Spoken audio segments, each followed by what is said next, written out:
সিমলাতে নেমেই টুনটুনির সাহসী কাজকর্ম শুরু হয়ে গেছে।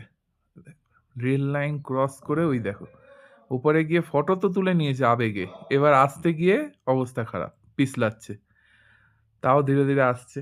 এখন আমরা যাচ্ছি, আজকে মেন ব্লকটাই হচ্ছে সিমলা কালীবাড়ি নিয়ে। কালীবাড়িতে আপনারা কিভাবে থাকবেন, কিভাবে কি করবেন।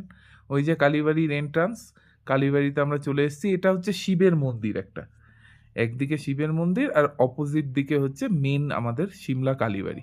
এটাও কিন্তু একটা ট্যুরিস্ট ডেস্টিনেশন। সিমলা কালীবাড়িতে থাকার একটা সুবিধা, এই যে গোটাটা চাতাল, সুন্দর ভিউ পাওয়া যায়। আর এখানে থাকার একটা সুবিধা, আপনি ম্যালের সমান সমানে থাকবেন, মল রোডের।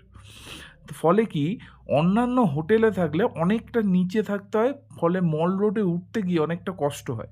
কিন্তু সিমলা কালীবাড়ি মল রোডের সমান সমান হওয়াতে এটা একটা সুবিধা আছে। ওই যে ওই দিকটায় রিসেপশন, আর তার এই কালীবাড়ির নিচে রুমগুলো আছে। রুমগুলো খুব একটা ভালো না।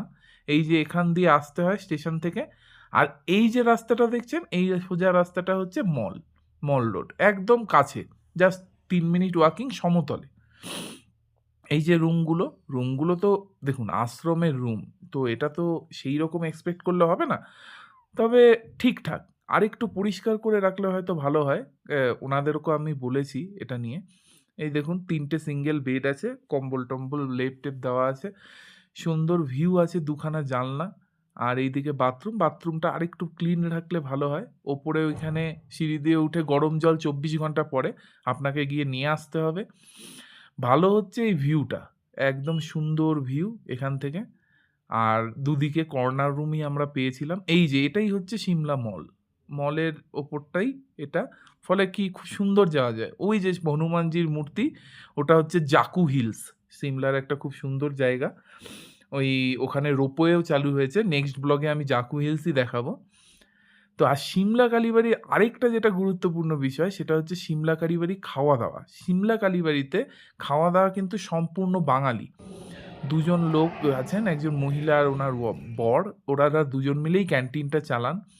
এই যে আমরা দুপুরে খেয়েছিলাম সুন্দর খাবার, ডাল, ফুলকপি আলুর তরকারি, পাঁপড়, আর সঙ্গে মটন নিয়েছিলাম। মটন আমি কিছুটা খেয়ে ফেলেছি। ওরা না ৩ পিস মতো মটন দেয়, এবং ঝোলটা কিন্তু পাতলা, একদম বাড়ির মতো ঝোল হয়।